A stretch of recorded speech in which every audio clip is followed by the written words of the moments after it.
Halo guys, selamat datang kembali di channel Anak Bos alias Anak Boarding School. Masih bersama gue, Putra. Pernah gak sih kita kepikiran gitu? Kita udah sholat, kita udah ngaji, udah ibadah ini itu. Ya kalau gue juga mungkin sekarang bikin konten ala-ala begini. Tapi dalam hati kita atau dalam hati gue nih gitu, gue juga bertanya gitu, gue ngelakuin ini karena emang pengen dapat perhatian dari Allah atau karena pengen perhatian manusia? Karena hati itu bisa diam-diam munafik gitu sob. Dan kita bisa aja nih capek-capek kita udah berbuat ini itu segala macem, tapi nanti pas di akhirat Allah bilang gini, pergi dan lu cari pahala dari orang-orang yang lu pamerin amalan lu itu. Gimana sob? Lu pernah gak sih kepikiran kayak gitu tiba-tiba? Ada 3 racun halus yang punya dampak luar biasa banget sob buat kita kelak gitu. Ria itu bermakna ingin dilihat. Jadi kalau bahasa Arab tuh roya tuh melihat gitu. Ru'yatul hilal. Nah, sering dengar kan? Kalau lagi bulan puasa melihat hilal yang muncul pertama kali. Nah, ria ini berarti kita beramal hanya ingin dilihat gitu sob. Lalu ada sum'ah. Nah, kalau di bahasa Arab itu ada kata sami'a yasma'u. Sum'ah berarti ingin didengar. Karena kalau dulu itu mungkin nggak seperti sekarang gitu, yang medianya itu bikin orang bisa dipertontonkan di mana-mana. Nah, kalau dulu kadang mungkin orang nggak tahu yang mana sih orangnya, tapi namanya terdengar so antero jagat raya gitu misalnya. Nah, kalau sum'ah berarti dia atau sosok orang ini yang beramal ini, dia ingin terdengar gitu, seantero, wah, sepenjagat raya inilah intinya. Lalu ada hasad, dimana ini kita pernah bahas di episode sebelumnya. Yap, rasa iri hati atau dengki. Nabi SAW pernah bersabda sob, sesungguhnya yang paling aku takutkan atas kalian itu adalah syirik kecil. Para sahabat bertanya, wahai Rasulullah, apa itu syirik kecil itu tuh? Beliau menjawab, ria. Hadis riwayat Ahsan. Udah mas syirik itu dosa paling gede.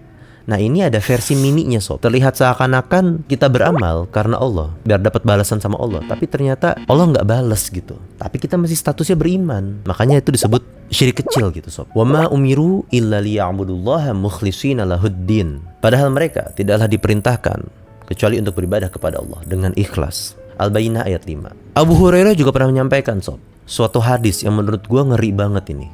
Rasulullah pernah bersabda tentang 3 golongan pertama, orang yang diseret ke neraka sob.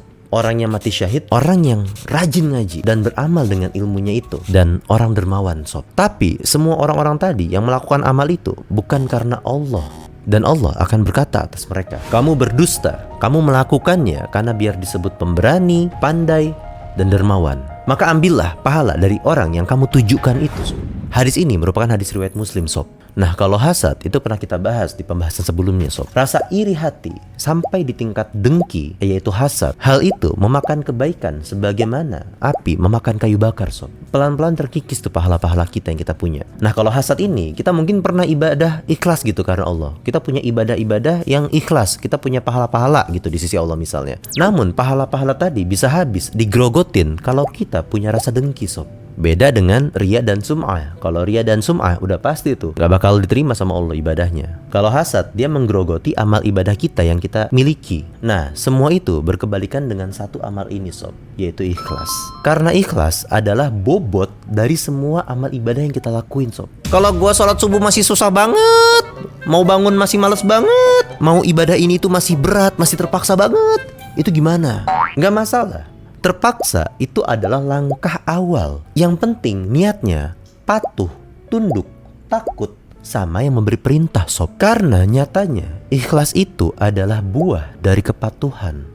So, kita emang mesti capek dulu sob buat nanem-nanemnya. Karena banyak ulama yang bilang ikhlas itu dilatih. Berarti ikhlas itu gak tiba-tiba lu dapet, gak tiba-tiba kita dapet gitu sob. Berarti ikhlas itu adalah buah dari rasa capek tadi, dari latihan-latihan kita tadi. Buah di sini maksud gue hasil sob. Karena pada dasarnya nanti Tuhan gak akan bertanya seberapa banyak, namun seberapa baik kita berbuat.